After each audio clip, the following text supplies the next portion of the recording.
She looked me dead in the eye and said, "You're not welcome at my wedding, Claire hates you." I smiled, pretended it didn't hurt, and closed the door before she could see me break. But I should have known. It wasn't her fiancé she was protecting. It was herself. Lydia Turner had always been a woman of silence. The kind who folded pain into neat corners, stored it between old recipe cards and half-written letters, pretending time would make it less heavy. But on that morning, as the autumn light spilled across her kitchen, silence turned cruel. The text still glowed on her phone. "Mom, please don't come to my wedding. Claire's not comfortable with you there. I'm sorry." No punctuation, no emotion. Just a digital knife slid under her ribs. Lydia stared at it until the phone dimmed, then lit up again as if mocking her disbelief. 4 years she'd rehearsed what she'd say when Emily finally called. Something warm, forgiving, hopeful. But this wasn't a call. This was a goodbye dressed as civility. She poured herself a cup of coffee that had already gone cold. Outside, leaves drifted across the porch she'd swept yesterday, because routine was easier than reflection. Hey there, my dear family and friends. If you're already tuned in and ready to enjoy this story, hit that subscribe button and drop a comment telling me where you're watching from, because tomorrow I'll be bringing you another story just as captivating, and you definitely don't want to miss it.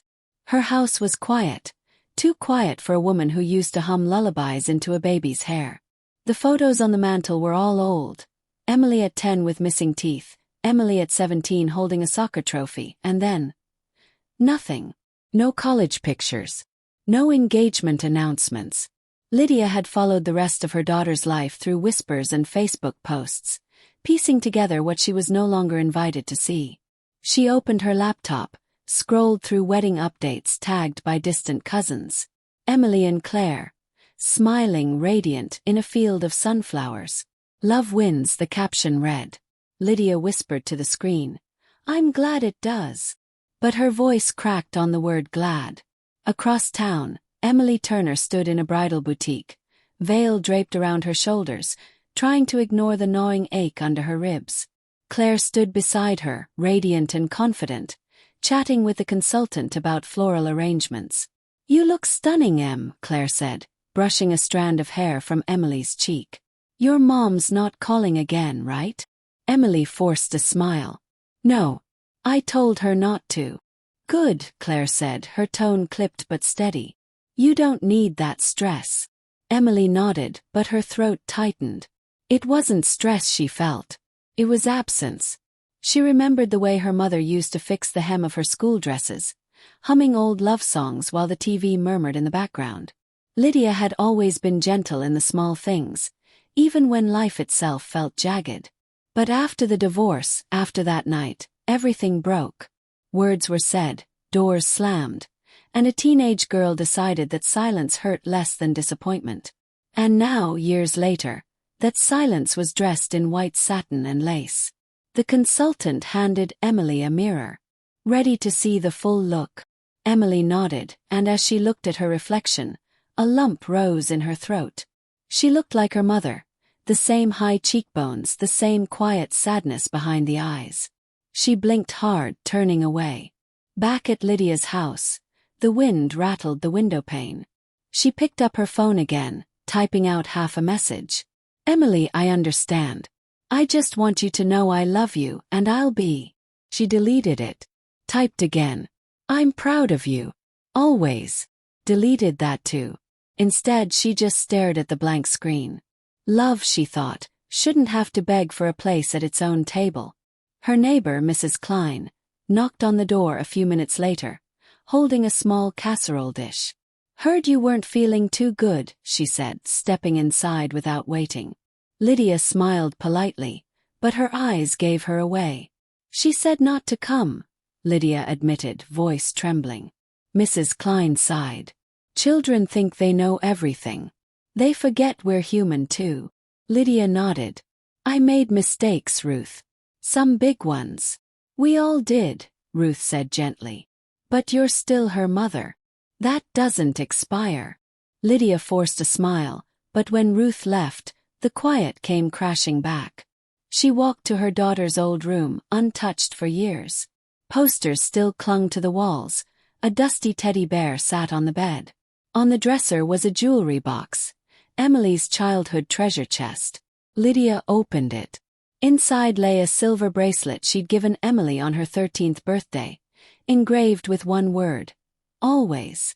She sat on the bed, clutching it until her knuckles whitened. Always, she whispered. Even when you don't want me. Meanwhile, Emily was driving home from her fitting, the veil still tucked in a box beside her.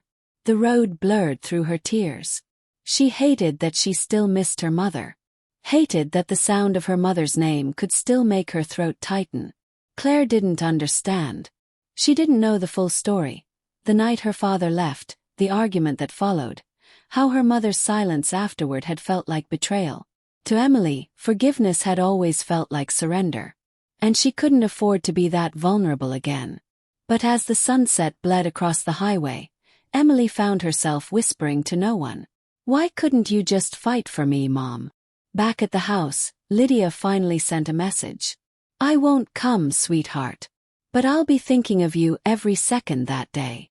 She hit send before she could change her mind. The message sent with a soft ping, a sound so small it shouldn't have hurt. But it did.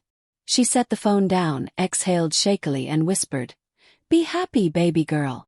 Outside, the wind lifted the chimes on her porch. They rang softly, almost like a lullaby. What would you do if someone you loved told you not to come to the most important day of their life? Would you respect their wish? Or fight for your place in their heart? Share your thoughts below, this one's going to hit deep. The next morning the world felt too loud. Lydia woke to the shrill ring of her phone, expecting Emily's name. But it was just the pharmacy reminding her about her refill. Her heart sank anyway. She moved through her day on autopilot, watering her plants, straightening her already neat kitchen, making coffee she wouldn't drink. Every small action felt rehearsed, a ritual against loneliness. But this time her mind refused to quiet.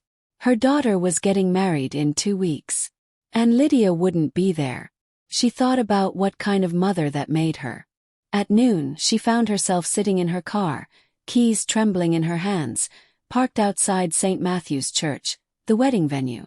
She hadn't planned to go. Her feet just took her there.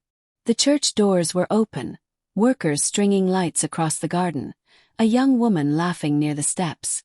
Lydia stayed hidden in her car, watching from afar like a ghost haunting her own life. Inside, Emily was touring the space with Claire. She laughed, pointed, spun in slow circles under the stained glass light. Claire kissed her cheek. From where Lydia sat, she could see her daughter's happiness. Radiant, real. And still, her heart whispered, That's my little girl. She pressed her forehead against the steering wheel, eyes stinging. Then her phone buzzed, a message from Ruth. You okay? You don't sound like yourself lately. Lydia typed back. Just watching life move on without me.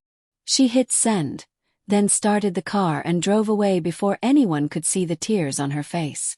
That night, Emily sat on her bed, scrolling through her wedding checklist, but her mind refused to stay focused. The last text from her mother still sat unread on her phone. I won't come, sweetheart. But I'll be thinking of you every second that day. She'd left it unopened for 3 days, afraid that opening it would make it too real. Finally she tapped it. Read it once. Then again. Her throat burned. The words were so gentle. Too gentle. Her mother should have fought back, begged, said something angry. Nothing. Instead, Lydia had surrendered, and somehow that hurt worse. Claire entered, drying her hair with a towel. You okay? You look a little pale. Emily pocketed her phone. Yeah, just tired. You sure? Claire asked, sitting beside her. If this is about your mom. It's not, Emily said too quickly. Claire frowned. I just don't want her showing up and ruining things. You remember last time? Emily nodded automatically, but her chest felt heavy. Last time, the night of her college graduation. Lydia had shown up uninvited, tearful, proud, and half drunk from what she'd called liquid courage. It had ended with Emily storming out. That was 7 years ago. People change in 7 years. Don't they? Claire, she said softly. What if she has changed? Claire looked at her. You're not thinking of inviting her, are you? No. Emily trailed off, unsure how to finish. Claire reached for her hand. Baby, she had her chances. You don't owe her more pain. Emily nodded again, but her silence said what her words couldn't. She missed her mother, even if she didn't want to. 2 nights later, Lydia dreamed of Emily as a child, sitting at the kitchen table, coloring. Mommy, look. It's us, little Emily had said, holding up a crayon drawing. 2 stick figures holding hands under a big sun. In the dream, Lydia reached for her daughter, but the paper burned in her hands. She woke with tears streaming down her face. That morning, she went to the local market, mostly to feel the noise of other people. In the flower aisle, she picked up a bouquet of white lilies, then hesitated. Lilies, Emily's favorite. The florist smiled. Special occasion. Lydia forced a small laugh. You could say that. She didn't say the rest, that she planned to leave them at the church on the morning of the wedding. Quietly. Secretly. A ghost's blessing. Meanwhile, Emily was at the same market, buying decorations with Claire. When she saw the lilies in Lydia's hands across the aisle, her breath caught. She froze. For a moment, the world narrowed to a single heartbeat. Lydia hadn't seen her yet. She looked older, thinner, gentler somehow. There was a fragility to her posture that made Emily's chest ache. Claire noticed her stillness. What's wrong? Emily swallowed hard. Nothing. Just thought I saw someone I knew. Before Claire could turn, Lydia had paid and walked away, bouquet trembling in her hands. Emily watched her mother disappear through the sliding doors, a lump in her throat she couldn't name. Later that night, Emily sat alone in her car outside her apartment, staring at her phone. She typed a message. Mom, I saw you today. Then deleted it. Typed again. You look tired. Are you okay? Deleted that too. Finally, she set the phone down and whispered to the empty car. Why are you still in my head? Inside her apartment, Claire called from the living room. Babe, you coming? Emily wiped her eyes quickly. Yeah, just a sec. But she didn't move. She just sat there, the screen glowing in her lap, the same kind of light her mother had stared at days ago, both women trapped by silence neither knew how to break. That night, as Lydia placed the bouquet in a vase by her window, she whispered. Maybe she saw them. A tear slid down her cheek. She always loved lilies. She didn't know that miles away, Emily lay awake, clutching her pillow, whispering the same words. She always bought me lilies. Do you think Emily should reach out to her mom after seeing her at the market, or keep her distance to protect herself? Tell me what you would do if love and pain came face to face like that. The morning after the market, Lydia promised herself she wouldn't think about Emily again. She said it out loud, standing in front of her mirror like someone making a vow. You're done, Lydia. Let her be happy. But the words didn't stick. They never did. The lilies on her windowsill had started to wilt, but she couldn't throw them out. Each day she changed their water, trimmed their stems, like keeping them alive meant keeping a piece of her daughter close. That afternoon she baked muffins, pies, cookies, anything to fill the silence with purpose. She packed a few in a tin, intending to bring them to the community center, but when she got in her car, her hands steered toward the church again. She parked across the street, tin trembling in her lap, whispering, "You're not going in. You're just passing by." From the open church doors, she heard laughter echoing, Emily's laugh. She hadn't heard it in years, but she'd know that sound anywhere. Her chest constricted. Through the window, she saw her daughter inside, talking to the event planner, notebook in hand. Her hair pulled back just like she used to wear it in high school. Lydia smiled through the sting of tears. Emily looked so grown, so composed, so far away. Then Claire appeared beside her, holding her hand. They looked perfect together, young, in love, unbreakable. Lydia's heart twisted. She wanted to be happy for her daughter, truly. But the thought of someone else holding the place a mother used to hold, it scraped something raw inside her. She whispered, "You did good, baby." Then she drove away before Emily could notice her. Back in her apartment, Emily sat at the kitchen table, scrolling through photos the event planner had taken that morning. The church looked perfect. The flowers were beautiful. Everything was beautiful, except the ache sitting behind her ribs. Claire walked in, still buzzing with excitement. "Can you believe it? 2 weeks from now, you'll be Mrs. Emily Walsh." Emily smiled, but it didn't reach her eyes. "I can't wait," she said softly. Claire kissed her forehead. "You okay, love?" "Yeah. Just a long day." But when Claire went to take a shower, Emily opened her messages again, staring at the unread thread with her mother's name. Her finger hovered over the screen. "Don't," she told herself. "She'll ruin it. She always ruins it." Still, her thumb tapped call. The phone rang once, twice, then she panicked and hung up. She tossed the phone aside, pressing her palms over her eyes. "What am I doing?" Lydia heard the missed call notification hours later. Her heart nearly stopped when she saw the name, Emily. She replayed it a dozen times in her mind. Maybe it was an accident. Maybe it meant something. The hope bloomed fast, reckless. She typed a message. "Emily, did you mean to call me?" Then deleted it. Her courage dissolved. The fear of being a burden, of reopening old wounds, was stronger. Instead, she whispered to herself, "If she wants to talk, she'll call again." But she didn't. And so, Lydia went back to her quiet kitchen, pretending she hadn't felt her heart rise and break all in the same hour. Days passed. The wedding approached like a storm cloud she could feel but not stop. Emily threw herself into last-minute preparations, tasting cakes, picking playlists, adjusting seating charts. The busier she stayed, the less she had to feel. But one evening, when she dropped by her father's house to deliver an invitation, she found him sitting on the porch, sipping coffee. He looked up and smiled. "So, big day coming, huh?" "Yeah. Your mom would be proud." Emily stiffened. "Please don't start." Her father sighed. "You think cutting her out will make the past disappear? You got her temper, you know." She frowned. "I'm nothing like her." "Sure," he said, sipping again. "You both build walls when you're scared. Only difference is, she knows she built hers." Emily clenched her jaw. "You don't know what it was like." "No," he said quietly. "But I know forgiveness doesn't mean forgetting him. It just means you're tired of bleeding." She stared at him, stunned.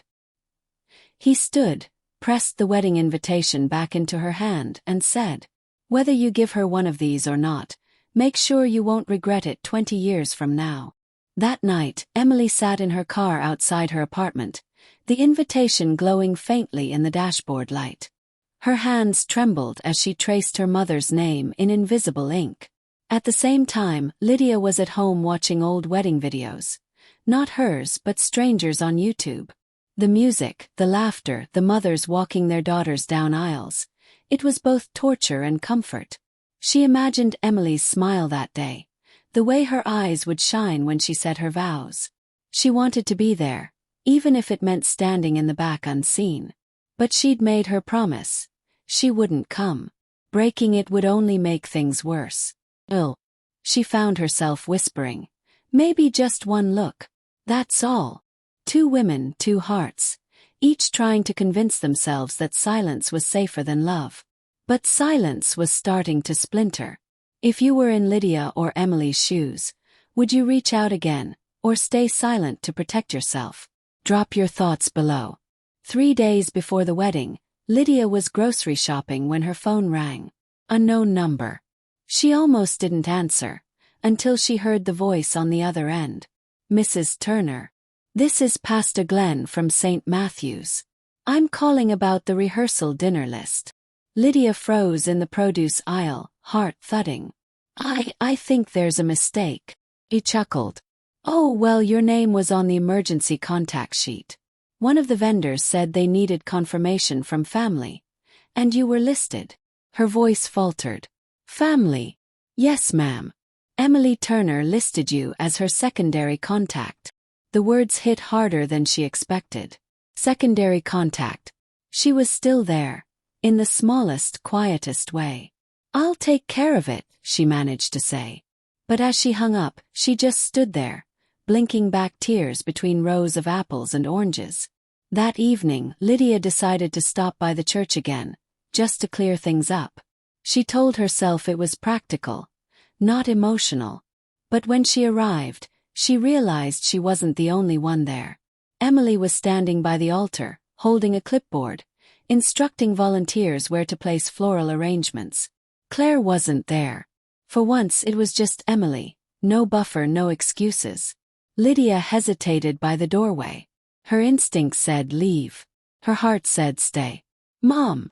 The word was so soft Lydia almost thought she imagined it. But when she looked up, Emily was staring at her, wide-eyed, startled, uncertain. For a moment neither moved. The church felt too big for the space between them. I didn't mean to interrupt," Lydia said quickly. "Pastor Glenn called about a mix-up. I was just making sure it was sorted." Emily's lips parted, but no sound came. She nodded faintly. "Yeah. He probably just used the old records." Lydia forced a small smile. "Secondary contact, huh? Guess I'm good for something." The attempt at humor fell flat. The silence that followed was thick, not angry but aching. "You shouldn't be here," Emily said finally, though her tone lacked conviction. "I know." Lydia swallowed hard. "I just wanted to make sure everything's perfect for you." Emily looked away. "It will be." Lydia took a small step forward. "You look happy." "I am." But her eyes told a different story. Something tired, conflicted, like happiness had become a costume that no longer fit. Lydia exhaled softly. "That's good. That's all I ever wanted." A crash interrupted them. One of the volunteers had dropped a box of candles, glass shattering across the marble floor. Emily sighed and rushed to help. "Careful," Lydia said instinctively, kneeling beside her. Their hands brushed as they reached for the same piece of glass. Both froze. Emily looked up first, her eyes glistening. Lydia's fingers trembled, but she didn't pull away. "Still clumsy," Lydia murmured with a shaky smile. "You used to knock over every cup on the table." Emily blinked, and for the first time in years, a ghost of a smile flickered. "You used to get so mad about it." Lydia chuckled quietly. "Only because you'd always blame the dog." That tiny broken laugh between them. God, it felt like sunlight through storm clouds. For a heartbeat, they weren't strangers anymore. They were just mother and daughter cleaning up a mess together. When the last shard was swept away, Lydia stood to leave. "Well," she said softly, "I'll get out of your hair." Emily hesitated. Her voice was quiet when she asked, "Do you need a ride home?" Lydia froze. It was such a small offer, but to her, it sounded like mercy. "No, sweetheart. I'm fine." Emily nodded. "Okay." But she lingered there, like she didn't want her mother to disappear again. As Lydia reached the doors, Emily finally said, "You shouldn't have come." Lydia turned back, her voice trembling. "I know. But I'm glad I did." Their eyes met, and for the first time in years neither looked away. That night, Emily told Claire what had happened. "You saw her?" Claire asked sharply. "Why didn't you tell me she'd been showing up there?" Emily hesitated. "She wasn't causing trouble. She just looked lost." Claire crossed her arms. She's manipulating you. That's what she does." "She didn't say anything like that." "That's exactly how it starts." Emily frowned. "You don't know her." "I know what she did to you," Claire said, her voice rising. "Do you really want that woman anywhere near our wedding?" Emily stood still, her heart pounding. "She's my mother, Claire. And I'm your family now," Claire shot back.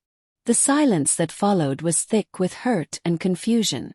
For the first time, Emily saw something she hadn't noticed before. Claire's protectiveness had a shadow of control. Later, alone in bed, Emily stared at the ceiling, her mind replaying the moment in the church.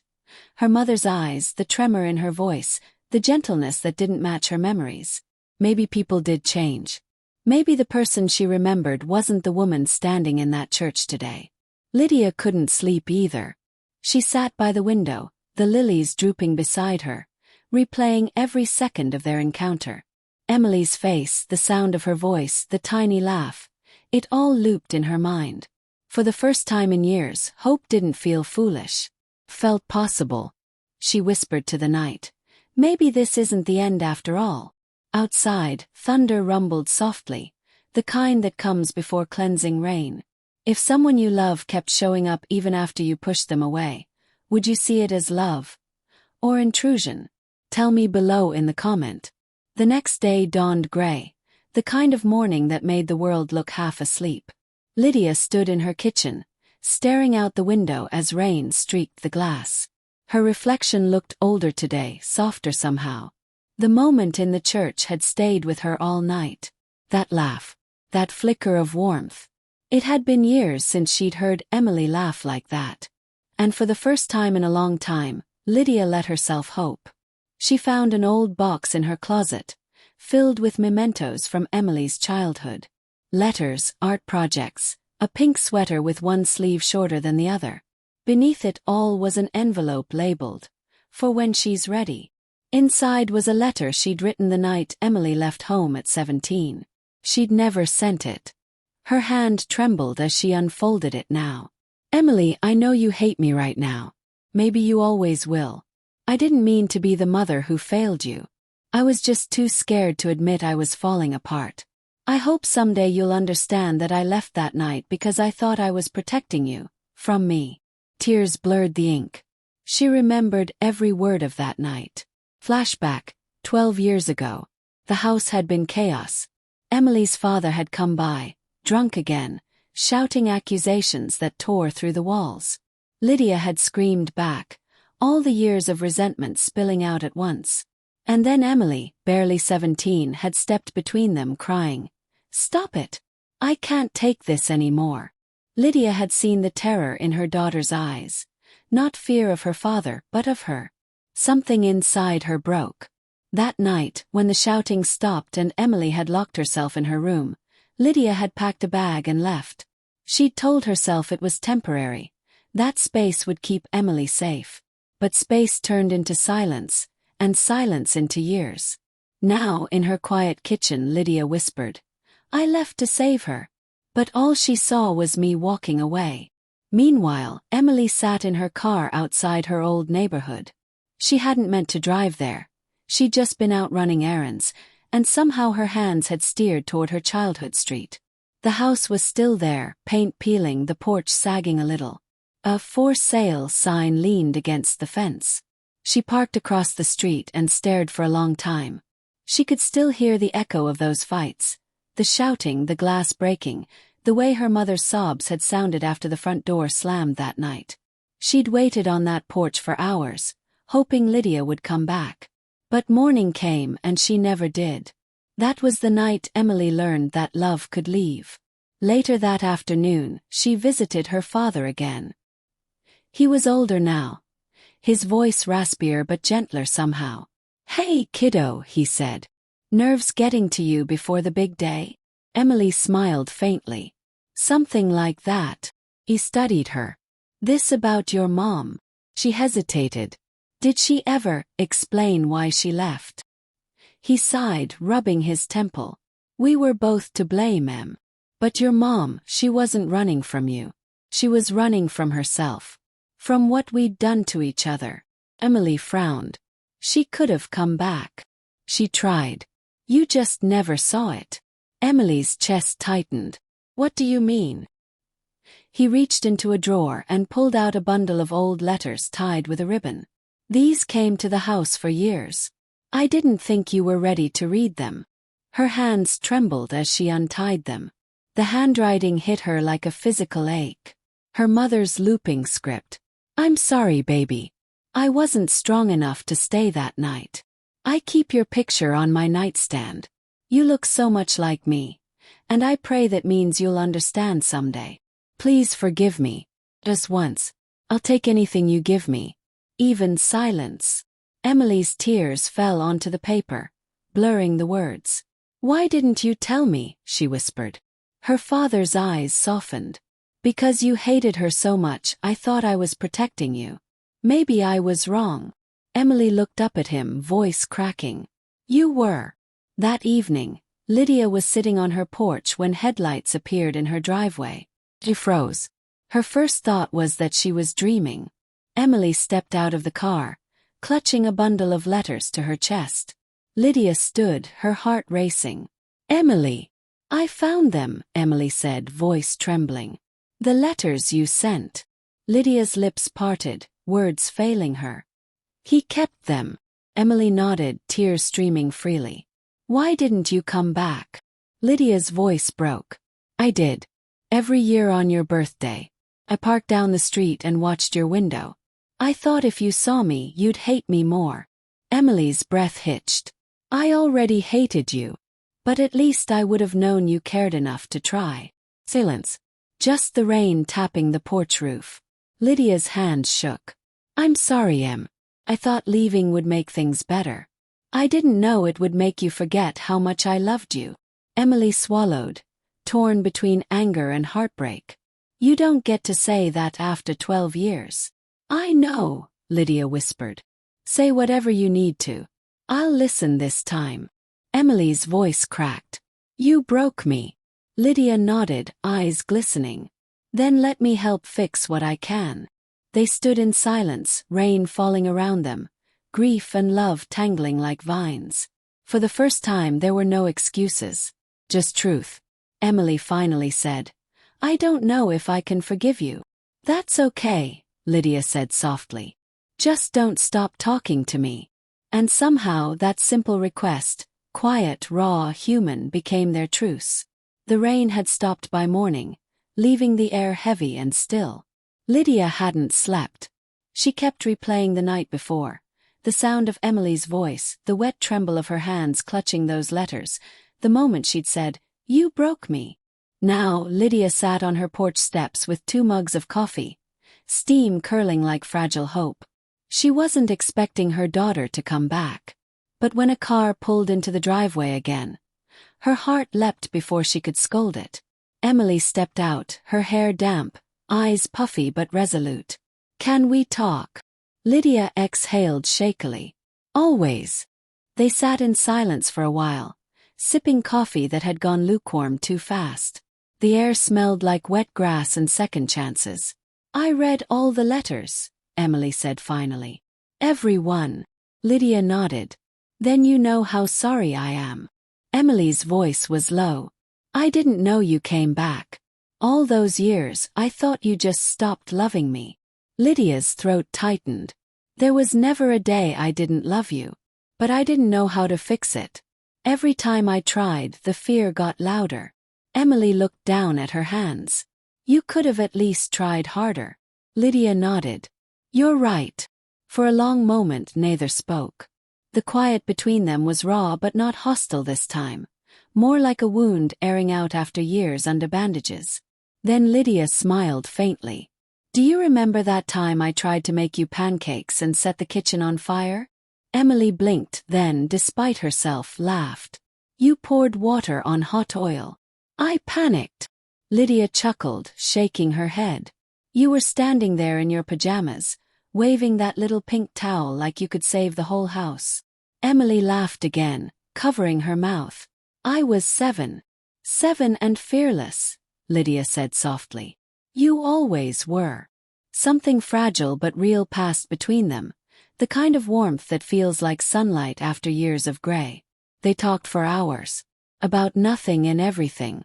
About Lydia's garden, Emily's new job, the wedding plans, Claire's love of hiking. Each topic was another thread, slowly stitching their broken edges together. At one point Lydia asked, "Do you remember this?" and handed Emily the silver bracelet she'd found in her old room, the one engraved with "always." Emily stared at it. "You kept this."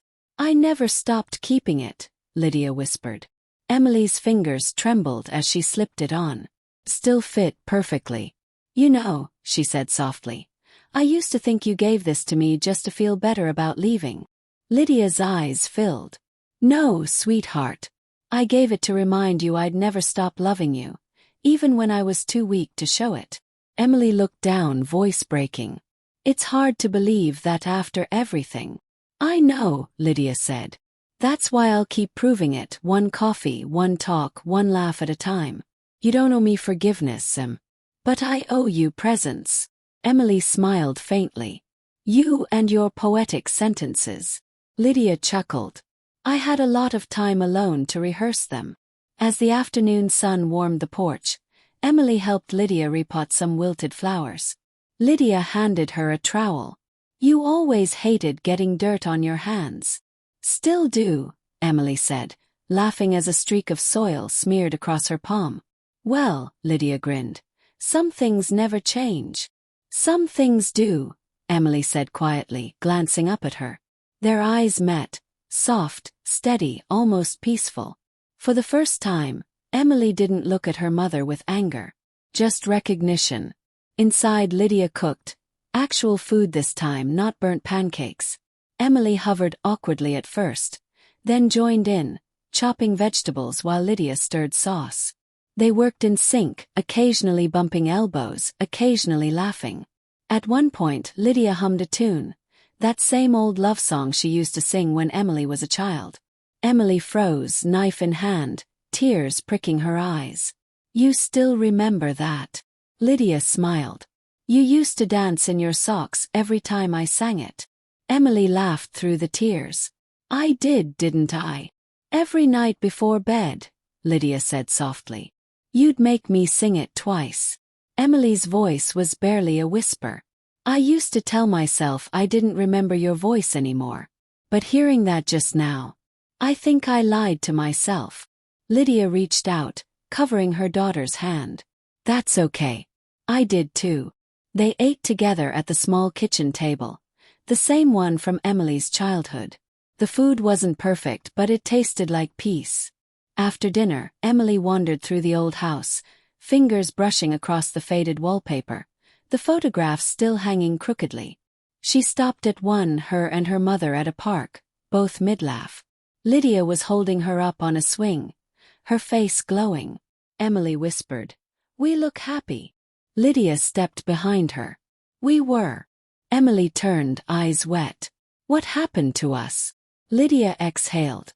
"Life, pride, fear. But we don't have to stay there." For the first time, Emily nodded without resistance.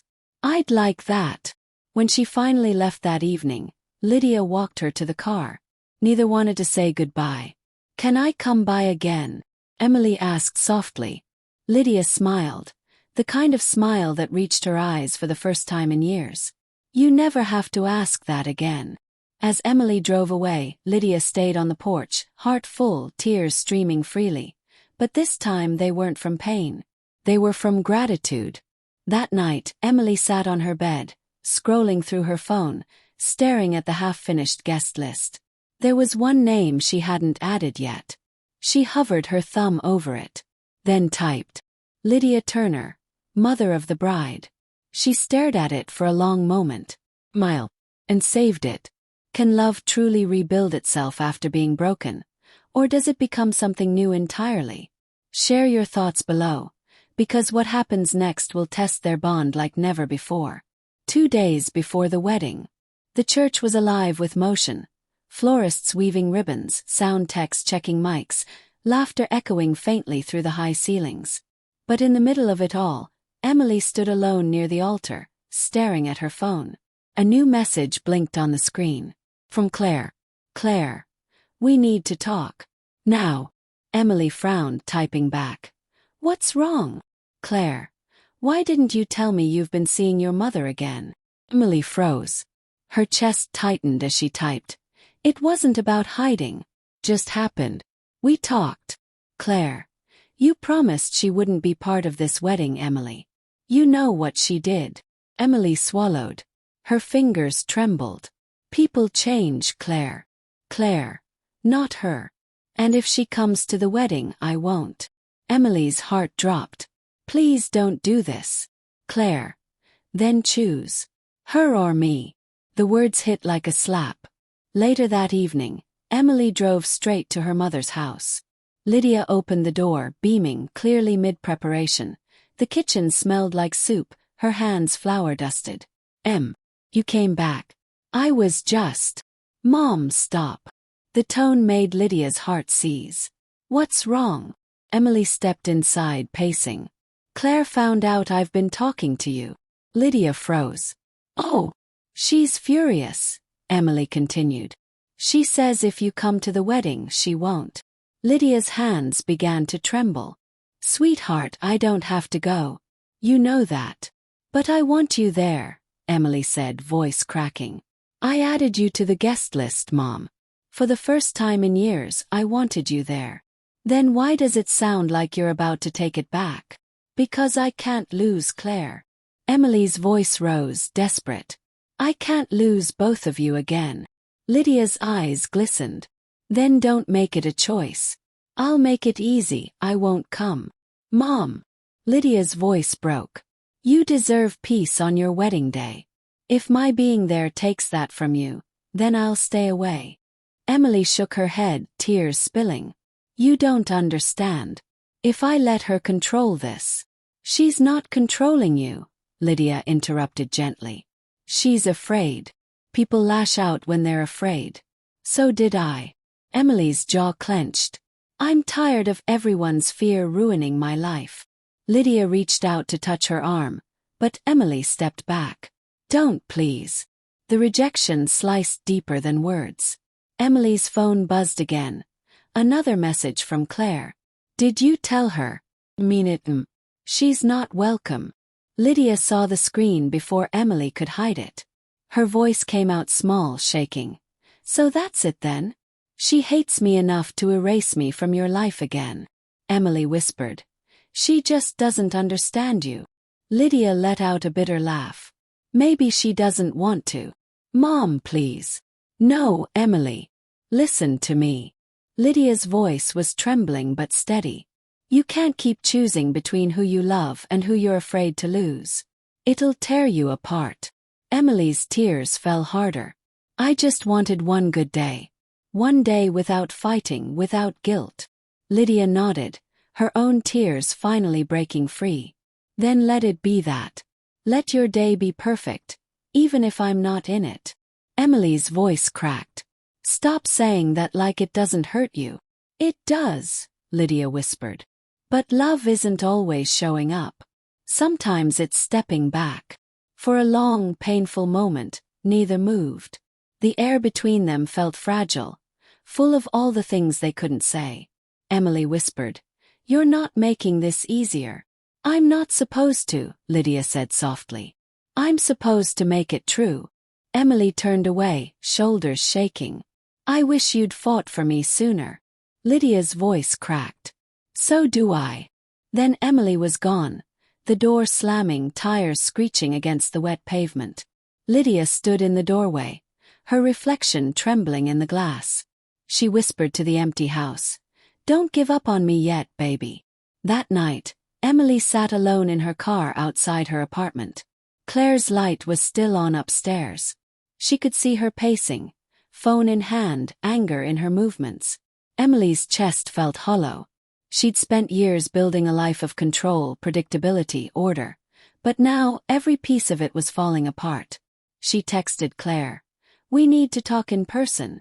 Claire replied instantly. I'll be waiting. Inside the apartment, the air was heavy with silence. Claire was sitting on the couch, arms crossed. I told you to cut her off, she said flatly. Emily stood in the doorway, exhausted. You can't tell me who to love. Claire's eyes flashed. I'm trying to protect you. From what? My own mother. From forgiveness. Claire's voice rose. From the woman who abandoned you. Emily snapped. She's still my mother. The words echoed. Both froze. Claire's voice dropped, brittle. So that's your choice. Emily's voice trembled, but it was firm. No, it's not about choosing. It's about healing. And you're making me pick between love and resentment. Claire's eyes glistened, a mix of fear and fury. If she shows up, Emily, I'm leaving. Then maybe, Emily whispered, tears running freely. You should. The silence after that was deafening. Back at home, Lydia sat on her porch in the dark. The wind rustled the trees, carrying the faint echo of wedding bells rehearsed in the distance. She held her phone, thumb hovering over Emily's name. Her screen lit up, an unsent message. No matter what happens tomorrow, I'm proud of you. She hit send, then whispered to the night, please let her be happy. Her heart broke, not in the loud, dramatic way it had years ago, but in the quiet way hearts do when love demands sacrifice. Would you step back from someone you love if it meant giving them peace, even if it shattered you? Share your thoughts below. The morning of the wedding dawned clear and quiet, too quiet. The kind of morning that feels like the world is holding its breath. Lydia hadn't slept. Her living room was a mess of tissues, half-packed gifts, and the pale blue dress she'd chosen to wear if things had gone differently. She sat in her armchair, phone in hand, waiting for a message that didn't come. On the table beside her sat the corsage she'd made for Emily herself. A small white rose pinned to silk ribbon. It looked beautiful and utterly pointless. She whispered to herself. She made her choice. And I made mine. But even as she said it, her eyes drifted to the photo on the wall. Emily at 6 years old, toothless grin frosting on her cheeks, Lydia laughing behind her. Her chest tightened. Love wasn't something you could just switch off. It lived even when unwelcome. Her phone buzzed. She startled, hands trembling as she picked it up. One new message. From Emily. Mom, I don't know what to do. Lydia's heart dropped. She typed back instantly. Breathe, sweetheart. Tell me what's wrong. Then another message. Claire's gone. Lydia frowned, standing slowly. Gone? What do you mean? She left this morning. Said she couldn't marry someone who still had ties to her past. Lydia's hands went cold. Emily. I'm so sorry. Don't be. I let this happen. I pushed and pushed until everyone broke. Lydia typed. Do you want me to come? The dots appeared, then vanished. Appeared again. Vanished again. Finally the message came through. Please. When Lydia arrived at the church, the parking lot was nearly empty. Inside, the decorations hung untouched. Ribbons, candles, a wedding arch standing like a monument to something that almost was. Emily was sitting on the floor near the front pew, still in her robe, her bouquet wilted beside her. Lydia approached quietly, afraid to startle her. Sweetheart. Emily looked up, eyes red, makeup streaked. I ruined everything. Lydia knelt beside her. No. You told the truth. The truth always ruins before it rebuilds. Emily let out a shaky laugh that turned into a sob. She said I was too broken to love. Lydia's throat clenched. Then she never really loved you. Because love doesn't wait for perfect. It meets you in the cracks. Emily shook her head, tears falling freely. I thought I was stronger than this.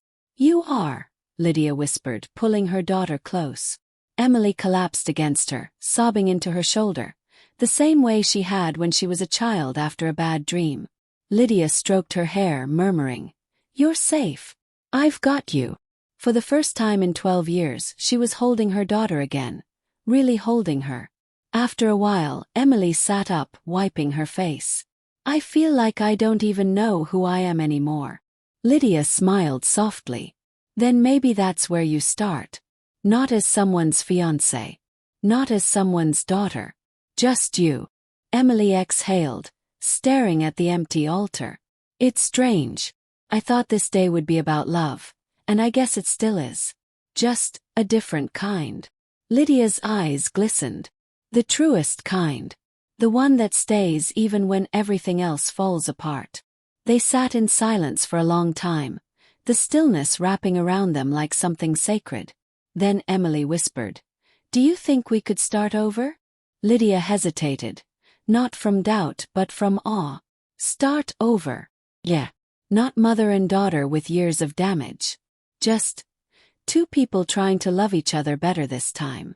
Lydia reached out, brushing a strand of hair from her daughter's face. "I'd like that very much." Outside, the church bells began to ring, not for a wedding but for the hour. The sound filled the empty space, echoing softly between them. Lydia stood and offered her hand. "Come on, let's go for a walk. This place doesn't deserve our tears." Emily smiled faintly, taking it. "Where to?" "Anywhere that isn't built on old pain." They walked through town, the same streets they'd once strolled when Emily was little. Past the bakery that still smelled like sugar and butter. Past the park where Lydia used to push her on the swings. Emily stopped at the playground gate. "Do you remember this?" Lydia nodded. "You used to beg me to push you higher. You always said, 'Not too high, Em, or you'll fall.'" Lydia smiled sadly. "And you'd always say, 'Then catch me.'" Emily looked at her now, eyes wet. "Would you still?" Lydia's voice broke. "Every time." They sat on the swings for a while, neither speaking. Just the soft creak of chains, the whisper of wind. Then Emily said quietly, "Maybe she was right in a way. Maybe I am too broken to love right now." Lydia turned to her. "Then let me love you while you learn how." Emily looked down, tears spilling silently. "You really never gave up on me, did you?" Lydia smiled through her own tears. "Never. I just got lost for a while." By the time they returned to the church, most of the guests had left. A few lingered outside, whispering, offering sympathetic looks. Lydia ignored them all. Inside, Emily gathered her bouquet from the floor and handed it to her mother. "Here," she said softly. "You keep it. I don't need it to remember what love looks like anymore." Lydia pressed it to her chest, overwhelmed. "It's still beautiful," she whispered. "So are we," Emily said, smiling through the tears. And somehow, in the middle of what should have been the worst day of her life, Emily felt lighter, as if the weight of years had finally fallen away. That evening, they returned to Lydia's home. No music, no champagne, no crowd. Just them sitting together on the couch, watching the sky fade from pink to purple. Lydia broke the silence. "You know, I used to dream of seeing you in your wedding dress." Emily smiled softly. "Guess you did. Just not like this," Lydia said with a watery laugh. "Maybe this was the only way it could happen first," Emily said.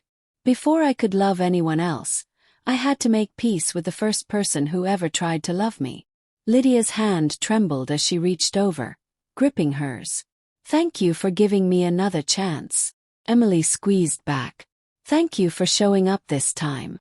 And just like that, without vows, without music, they both felt something sacred pass between them. A quiet promise that this time they wouldn't walk away. Have you ever had to choose between protecting your heart and opening it again, knowing you could get hurt? Share your story below. Beautiful, this is it. Sunrise. The final act. The moment where everything that broke is remade in love. A week later, the world felt softer somehow, as if time itself had exhaled. Lydia stood in her garden, pruning wilted roses that were beginning to bloom again. The air was warm, gentle. Bees hummed lazily around her. The old swing creaked faintly from the oak branch, the same one where Emily used to sit as a girl and tell her secrets. Her phone buzzed on the porch railing. Message. Emily. "Mom, can you come to the park at 5? Wear something nice." Lydia frowned, smiling faintly. Something nice. When she arrived at the park, the late afternoon light was golden, filtering through the trees like honey.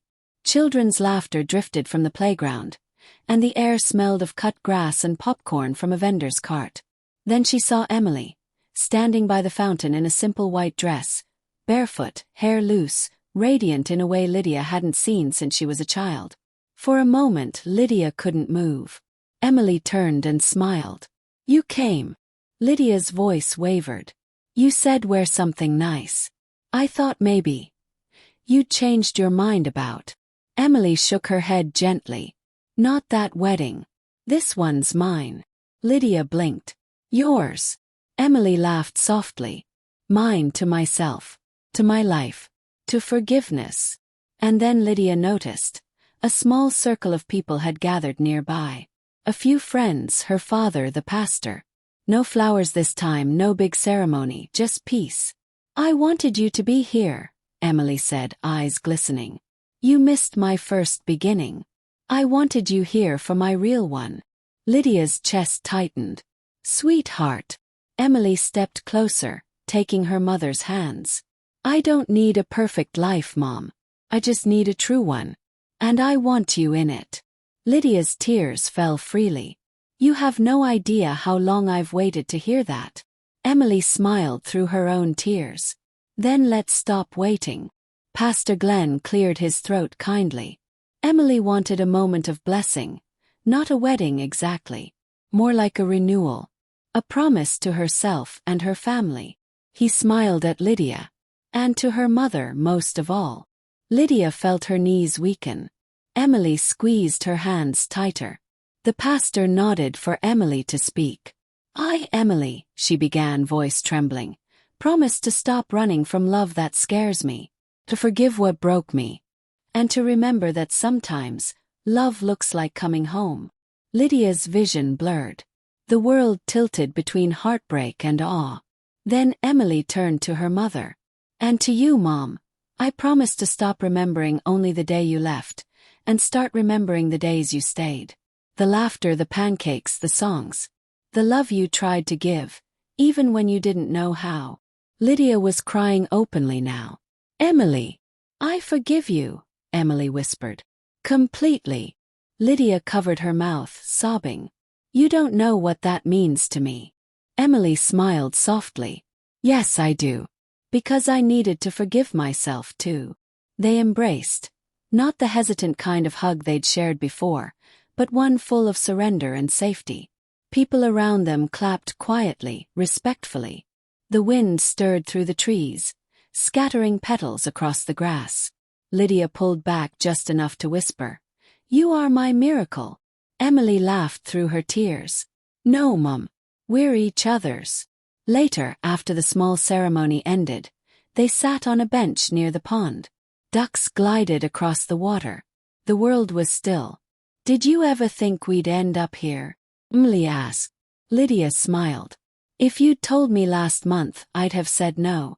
But love doesn't ask for logic. It just grows where you let it. Emily leaned her head on her mother's shoulder. You know, Claire texted me yesterday. Lydia's expression softened. Oh, she apologized. Said she acted out of fear. She's moving out of town for a while. Lydia exhaled. I'm glad she reached out. I don't think we'll get back together, Emily said quietly. But I don't hate her. I think she helped me see what I was missing. And what was that? Lydia asked. Grace, Emily said simply.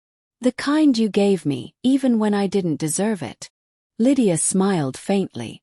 Maybe we both learned that the hard way. As the sun dipped low, Emily stood and faced her mother. There's one more thing. She pulled a small velvet box from her pocket and opened it.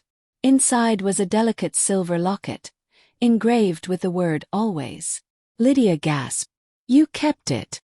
I had it restored, Emily said. I want you to wear it now. Lydia's hands trembled as Emily clasped it around her neck. It's perfect. Emily smiled. It's a reminder. Not of the past, but of this moment. The one where we finally chose love over pride. Lydia touched the locket, feeling its weight, light but grounding. Then I'll wear it every day. They stood together, hand in hand, watching the last of the sunlight paint the pond in gold. Later that night, Lydia sat by her window, the locket catching the moonlight. She opened it. Inside was a tiny picture of them taken that afternoon, laughing with tear-streaked faces. Beneath it, a small engraving. For the mother who came back, and the daughter who let her. She smiled through the tears. For the first time in years, her heart didn't ache, it was full. Meanwhile, Emily lay in her bed, a sense of peace settling over her. She scrolled through her phone and opened her social feed. A new post gleamed on her page. Ring today, I didn't walk down an aisle. I walked home. Sometimes the person you need to say, I do to, is the one you've been trying not to forgive. I love you, Mom. Growing heart. Lydia saw it minutes later, and the tears came again, warm and grateful. She whispered to herself, she's home. The story didn't end in a church. It ended in hearts rebuilt, roots deepened, love reborn. Because love isn't measured by the years you miss, but by the moments you choose to show up. And this time they both did. Thank you for staying with us until the very end of this video, and I'm confident you enjoyed it. We've got plenty more exciting and heartwarming stories waiting for you. Just click on the image on your screen to watch the next one.